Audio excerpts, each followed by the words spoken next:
जब कुदरत अपना रूप दिखाती है तो रूह कांप जाती है और ऐसा ही कुछ हुआ था फ्लाइट 571 के साथ। ये प्लेन एक बर्फीली पहाड़ी पर क्रैश हुआ, जमीन से हजारों फीट ऊपर। और इस क्रैश में जो पैसेंजर्स बचे रह गए उनके पास खुद को बचाने के लिए सिर्फ एक ही चारा था, अपने ही फैमिली मेंबर्स और यार दोस्तों का मांस खाना। फ्लाइट 571 की कहानी, चाहे इसे आप दुनिया का सबसे बड़ा चमत्कार कहो या मानव इतिहास की सबसे बड़ी क्रूरता, लेकिन इस कहानी को सुनकर आपकी रूह कांप जाएगी। ये दिल दहला देने वाली कहानी शुरू होती है 12 अक्टूबर 1972 को। साउथ अमेरिका के यूरुग्वाई देश से एक चार्टर्ड प्लेन उड़ान भरता है जिसको चिली देश की राजधानी सैंटियागो में पहुंचना है। इस प्लेन में बैठे हैं रग्बी प्लेयर्स और उनका मैच देखने जा रहे हैं उनके फैमिली मेंबर्स, उनके रिलेटिव्स और उनके यार दोस्त। इस प्लेन में टोटल 45 पैसेंजर्स हैं जिनमें 9 क्रू मेंबर्स हैं। ये फ्लाइट 3 घंटों में अपनी डेस्टिनेशन पर पहुंच जाएगी, लेकिन रास्ते में इसको एंडीज की पर्वतमालाओं को पार करना होगा। लेकिन दुर्भाग्य से आगे चलकर मौसम खराब मिलता है। इस वजह से इस फ्लाइट को रास्ते में ही अर्जेंटीना के मेंडोजा शहर में लैंड कराया जाता है। ये फ्लाइट रात भर वहीं रुकती है और अगले दिन यानी 13 अक्टूबर को उड़ान भरने के लिए तैयार होती है।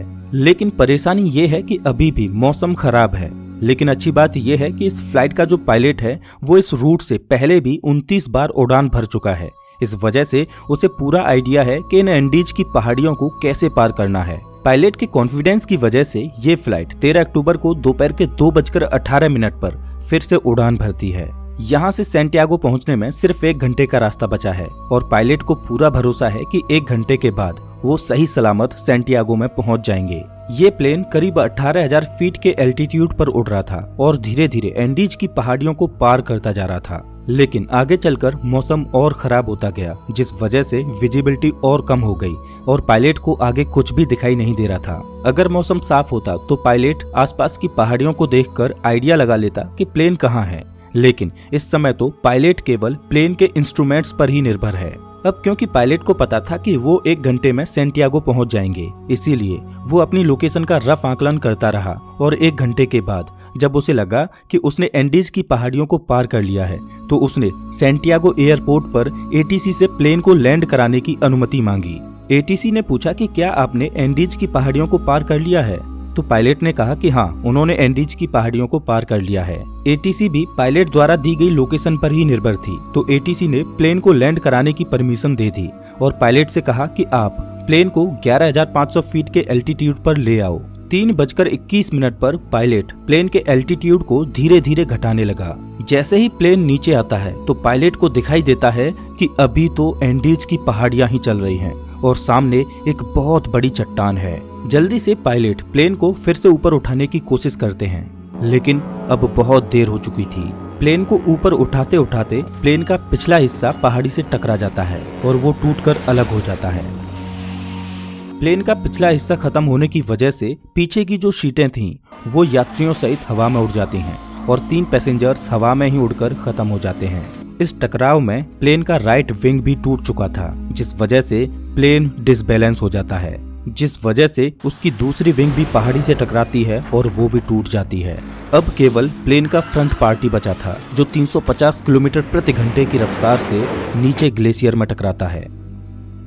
प्लेन पूरी तरह से तहस नहस हो जाता है। प्लेन के पायलट तुरंत मारे जाते हैं। 45 में से 12 लोग इस घटना में मारे जा चुके हैं और 33 लोग अभी भी जिंदा हैं, लेकिन इनमें से ज्यादातर बहुत जख्मी हालत में हैं और उन्हें ये भी नहीं पता कि इस समय वो कहां पर हैं। ये क्रैश हुआ प्लेन जमीन से 3,570 मीटर की ऊंचाई पर एंडीज की किसी अनजान पहाड़ी पर बिखरा पड़ा है।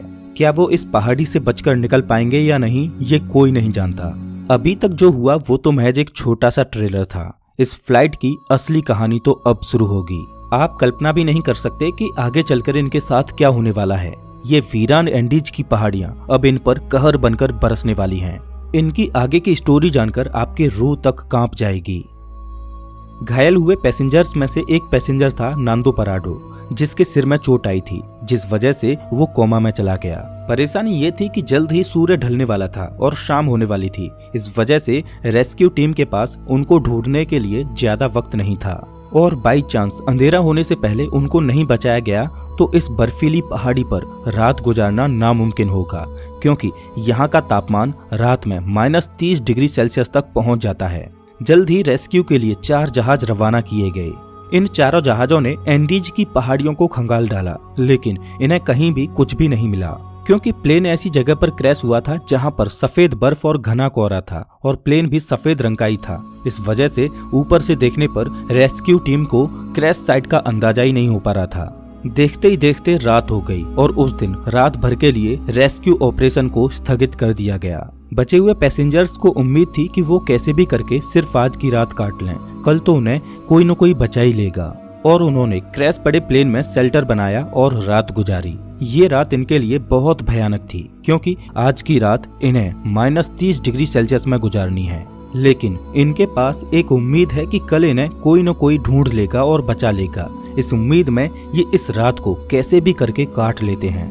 लेकिन 5 लोग इस रात को नहीं झेल पाते और अब जिंदा बचे हुए लोगों की संख्या 33 से घटकर 28 रह जाती है।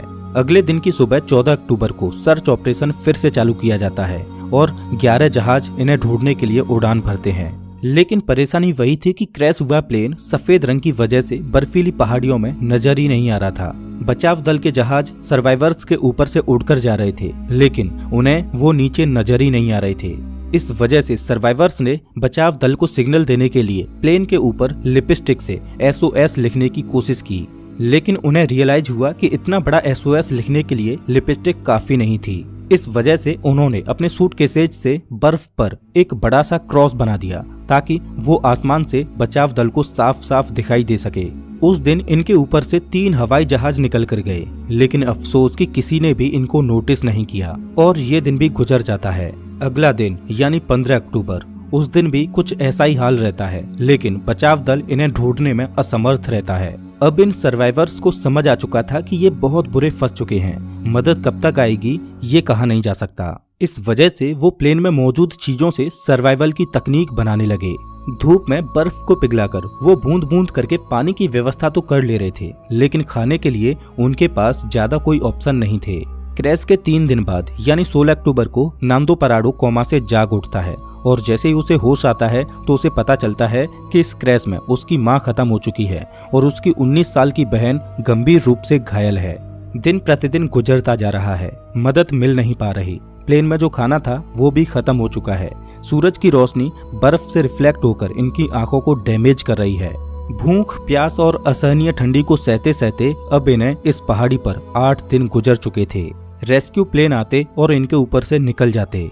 क्रैश के 8 दिन बाद नांदो पराडो की बहन भी जीवन की लड़ाई को हार जाती है और अपना दम तोड़ देती है। और उधर 8 दिनों के बाद सर्च अभियान को रोक दिया जाता है, क्योंकि अक्टूबर के महीने में वहां पर बहुत ज्यादा बर्फ पड़ती है। इस वजह से सर्च अभियान को 2 महीनों के लिए स्थगित कर दिया जाता है। ऑफिशियल्स को ये लगा कि इन 8 दिनों में सारे यात्री मारे जा चुके होंगे। इस वजह से उनकी मुर्दा बॉडीज को 2 महीने के बाद खोजकर उनके घर वालों को भिजवा दिया जाएगा। इधर सर्वाइवर्स को प्लेन के मलबे में एक रेडियो मिला। जब सर्वाइवर्स ने रेडियो को ऑन किया तो उसमें उन्हीं की न्यूज ब्रॉडकास्ट हो रही थी कि फ्लाइट 571 के सर्च ऑपरेशन को अब बंद कर दिया गया है। इस न्यूज ने सर्वाइवर्स के होश उड़ा दिए। अभी तक तो उनको अपने खोजे जाने की एक उम्मीद थी, लेकिन वो अब रेडियो पर अपने ही मरने की खबर सुन रहे थे। अपने खोजे जाने की एक उम्मीद की किरण थी, वो भी टूट चुकी है। अब उनको पता है कि यहाँ पर मौत निश्चित है। अब या तो परिस्थितियों को अपने ऊपर हावी होने दो या उनका डटकर सामना करो। उन्होंने प्लेन की सीटों को फाड़कर उसकी रुई को अपने कपड़ों में भरकर ठंड से बचने की कोशिश की। सीट कवर्स को पैरों में लपेटकर बर्फ में चलने के लिए जूते बनाए। सबसे बड़ी दिक्कत खाने की थी। अब जिंदा रहने के लिए इनके पास सिर्फ एक ही ऑप्शन था, वो करना जो इतिहास में कभी भी किसी ने नहीं किया, जिसके बारे में सोचकर ही रूह कांप जाए। इन्होंने बर्फ में पड़ी अपने फैमिली मेंबर्स, रिलेटिव्स और जिनके साथ वो कभी खेले कूदे उन यार दोस्तों की मुर्दा बॉडीज को खाने का फैसला किया। हालांकि ये फैसला लेना उनके लिए बिल्कुल भी आसान नहीं था। एक एक करके दिन गुजरता जा रहा था। इनके पास खुद को बचाने के लिए कोई भी प्लान नहीं था। वो रात को ठंड से बचने के लिए टूटे पड़े प्लेन के अंदर ही सोते। लेकिन क्रैश के 16 दिन बाद यानी 29 अक्टूबर को कुदरत ने इनको एक और झटका दिया। वो रात में सो रहे थे और अचानक उन्हें पता चलता है कि पहाड़ से बर्फ का एक मोटा हिस्सा टूटकर नीचे गिर रहा है। ये एवलांच इतनी जोर से आया कि भारी मात्रा में मौजूद बर्फ ने उनके टूटे प्लेन को अपनी चपेट में ले लिया। उनका प्लेन बर्फ के नीचे दब चुका था और प्लेन के अंदर भी बर्फ घुस चुकी थी, जिस वजह से उनके लिए ऑक्सीजन की कमी हो गई और दम घुटने की वजह से 8 और लोग अपनी दम तोड़ देते हैं और अब केवल 19 लोग ही जिंदा बचे हैं, लेकिन वो भी बर्फ के नीचे दबे हैं। इस बर्फ से बाहर निकलने में इन लोगों को 3 दिनों का समय लग जाता है। अब इन्हें रियलाइज हो जाता है कि यहाँ रहेंगे तो एक एक करके सब लोग मारे जाएंगे। इससे अच्छा है कि इस पहाड़ी से बाहर निकलकर मदद ढूंढने की कोशिश की जाए। उन लोगों में ज्यादातर सभी जख्मी हालत में थे, इस वजह से वो इस पहाड़ी को पार करने में सक्षम नहीं थे। लेकिन 3 लोग ऐसे थे जो कम चोटिल थे, इस वजह से उन तीनों ने इस पहाड़ी से बाहर निकलकर मदद लाने का फैसला किया। उन्होंने रास्ते के लिए मांस के टुकड़े अपने साथ लिए और उनको ठंड से बचने के लिए सबसे मोटे कपड़े दिए गए। और क्रैश के 33 दिनों के बाद यानी 15 नवंबर को ये तीनों लोग मदद ढूंढने के लिए निकल पड़ते हैं। चलते चलते इनको शाम होने लगती है, तभी इनकी नजर प्लेन के दूसरे टूटे हुए हिस्से पर पड़ती है। प्लेन का जो पिछला हिस्सा टूटकर अलग हो गया था, उन्हें वो दिखाई देता है। जब वो उस मलबे के पास जाते हैं तो उन्हें उसमें खाने के लिए बहुत कुछ मिलता है। आज की रात उन्होंने इसी में गुजारने का फैसला किया। पिछले कुछ दिनों में आज की ये रात उनके लिए अच्छी रही। प्लेन के उस पिछले भाग में उन्हें एक बैटरी मिली। उन्होंने सोचा क्यों ना इस बैटरी को प्लेन के मेन बॉडी के पास ले जाया जाए और उसमें लगी कम्युनिकेशन डिवाइस को चालू करके मदद बुलाई जाए। लेकिन बैटरी का वजन 25 किलोग्राम था। इतनी भारी बैटरी को इतनी कमजोर हालत में क्रैश साइट पर ले जाना संभव नहीं था। फिर उन्होंने सोचा कि प्लेन की मेन बॉडी से उस कम्युनिकेशन डिवाइस को ही निकाल कर इस बैटरी के पास लाया जाए और उसे चालू किया जाए, जिसकी मदद से वो बचाव दल को बुला सकें। कुछ दिनों तक इन्होंने इसे चालू करने की कोशिश की, लेकिन इन्हें सफलता नहीं मिली और क्रैश के 59 दिनों बाद यानी 11 दिसंबर को एक और एवलांच आता है, जिसमें 3 और सर्वाइवर्स मारे जाते हैं, जिसके बाद जिंदा बचे लोगों की संख्या केवल 16 रह जाती है। और अब ये तीनों नौजवान कैनेसा, पराडो और विजिंटेन बिना किसी गियर के ग्लेशियर पर चढ़ाई करने के लिए निकल पड़ते हैं। ये तीनों पश्चिम दिशा की ओर चलते चले जाते हैं, लेकिन ये बिल्कुल भी नहीं जानते कि जिस दिशा में ये जा रहे हैं उसमें कोई इंसानी बस्ती इन्हें मिल पाएगी या नहीं। उनको बस ये लग रहा था कि उनको इस सामने वाली पहाड़ी को पार करना है और उन्हें मदद मिल जाएगी, और उन्हें उम्मीद थी कि वो 3 दिनों में इस पहाड़ी को पार कर लेंगे। इसीलिए उन्होंने अपने साथ में सिर्फ 3 दिनों के लिए ही मीट की सप्लाई रखी। इन्होंने धागे से सिलकर एक स्लीपिंग बैग बनाया था, तो ये दिन भर बिना किसी गियर के पहाड़ पर चढ़ते और रात में एक ही स्लीपिंग बैग में तीनों चिपक कर सोते। खुले में बिना किसी सुविधा के -30 डिग्री सेल्सियस में रात गुजारना कोई आसान बात नहीं थी। चलते चलते इन्हें चौथे दिन की सुबह हो चुकी थी, लेकिन अच्छी बात ये थी कि वो अब उस पहाड़ी की चोटी पर पहुंच चुके थे। जैसे ही ये पहाड़ की चोटी पर पहुंचे तो इनके पैरों तले जमीन निकल गई, क्योंकि पहाड़ पर चढ़कर इन्हें पता चला कि वो इतने दिनों से जिस दिशा में चल रहे थे वो गलत दिशा थी। आगे रास्ता खत्म ही नहीं होता। अब क्योंकि उनके पास खाने की सप्लाई बहुत कम थी, इस वजह से उन्होंने फैसला किया कि उनमें से एक बंदा क्रैश साइट पर वापस चला जाएगा और 2 लोग आगे जाएंगे। इस वजह से विजिंटन वापस लौट जाता है और पराडो और कनेसा आगे बढ़ते रहते हैं। उस पहाड़ की चोटी पर चढ़ने के बाद इनको सही रास्ते का अनुमान हो जाता है और ये दोनों कई दिनों तक आगे बढ़ते रहते हैं और कुछ दिनों के बाद इन्हें नदी की एक छोटी सी धारा मिलती है। वो उस धारा के साथ साथ नीचे चलते रहते हैं और लगातार 9 दिनों तक चलने के बाद 20 दिसंबर को नदी के दूसरे किनारे पर इन्हें 3 लोग दिखाई देते हैं। ये चलते चलते बहुत थक चुके थे। पिछले 9 दिनों में इन्होंने पहाड़ पर 61 किलोमीटर की हाइकिंग की थी और अब मंजिल इनके सामने थी। इन्होंने उनसे मदद की गुहार लगाई, लेकिन वो लोग टुमारो बोलकर चले गए। उस दिन उन्हें कोई मदद नहीं मिल पाई, लेकिन अगले ही दिन वो विलेजर फिर से वापस आया और एक पत्थर में कागज और पेन लपेटकर नदी के दूसरे किनारे पर फेंका। नांदो पराडो ने पेन और कागज को उठाकर जो भी घटना घटी थी उसके बारे में सब कुछ लिख दिया। जब उस विलेजर ने उस पेपर को पढ़ा तो वो सब कुछ समझ गया, क्योंकि उसे पता था कि इन पहाड़ियों में कुछ दिन पहले प्लेन क्रैश हुआ था और उस एरिया में भी पूछताछ के लिए लोग आए थे।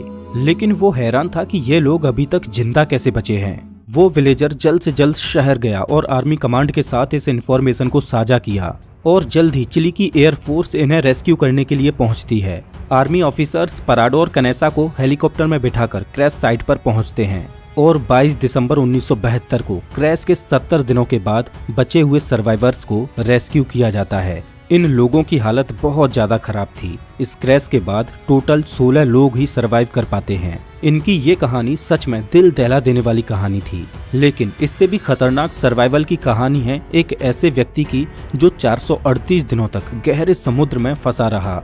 बीच पैसिफिक ओशियन में एक छोटी सी नाव उसका घर थी, खुला आसमान जिसके नीचे उसे दोपहर की तेज धूप और रात की ठंडी को सहना था। एक अकेला व्यक्ति वीरान समुद्र में 438 दिन यानी 14.5 महीनों तक अकेला मदद की आस लगाए भटकता रहा।